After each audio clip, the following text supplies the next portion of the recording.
작년에 6월 달에요. 대통령실에 이제 피청구된 대법관 후보 8명 있었어요. 네. 근데 이 중에 2명을 대통령실에서 임명 보류하겠다는 그런 기사가 났어요.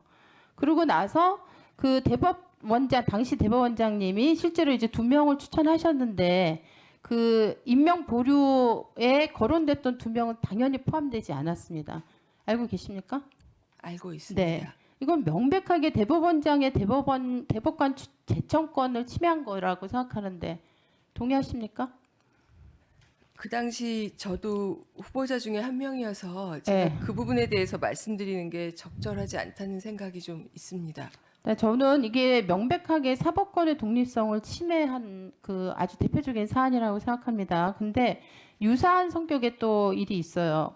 그 2020년에 윤석열 대통령 검찰총장 시절에 그 징계 2개월 청구된 사건과 관련된 소송이 있었습니다.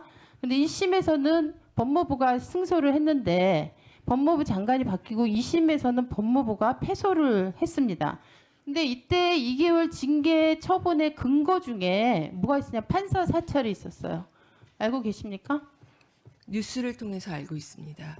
그런 건 좀 자세하게 관심 가지고 보셨으면 좋겠습니다. 그런데 어쨌든 그 사찰 문건에는 어떤 게 있었냐면 판사의 주요 판례나 재판 관료 참고 자료는 말할 것도 없고 우리법 연구회 출신인데도 합리적이라는 등 이런 세평이 들어가 있고 판사의 학력, 가족관계, 취미, 과거 무리 경력 뭐 이런 것들이 다 들어가 있어요. 그래서 판사의 개인정보와 정치적 성향이 사실은 수집이 된 겁니다.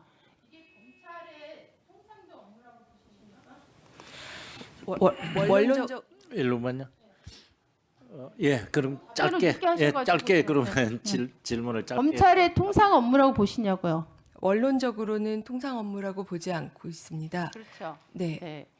그래서 수사 기소권을 가지고 있는 이제 검찰이 사실은 인사정보관리단도 운영해서 어떻게 보면 판사 후보자까지 인사 관련 업무를 하고 있어요 지금. 그래서 제가 생각할 때는 이 아까 이 사법권 독립에 대한 얘기도 나왔는데 이 일련의 제가 지금 말씀드린 3개의 사례가 사법권 독립을 심각하게 훼손하고 침해한다고 보는데 여기에 대한 생각과 대책 어떤 개선이 필요한지 말씀을 좀 해주시면 좋겠습니다.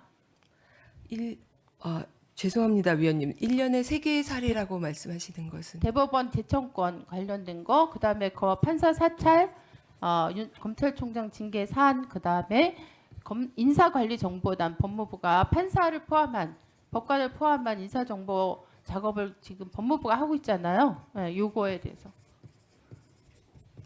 네. 재청권은 대법원장님의 권한이고 그다음에 임명권은 대통령의 권한이어서 그 부분은 분리돼 있어서 후보자인 제가 언급할 수 있는 부분인지 조금 의문이 들고요. 그다음에 원론적으로 검찰총장이 판사 사찰을 하는 것은 적절치 않다고 알고 있습니다. 그다음 법무부에서 인사정보관리단을 두고 있는 부분은 이게 행정부의 업무라서 제가 뭐라고 언급할 수 있는지 정확히는 말씀드리기 곤란한데 이 부분은 조금 고려의 여지가 있는 게 아닌가 하는 생각은 가지고 있습니다.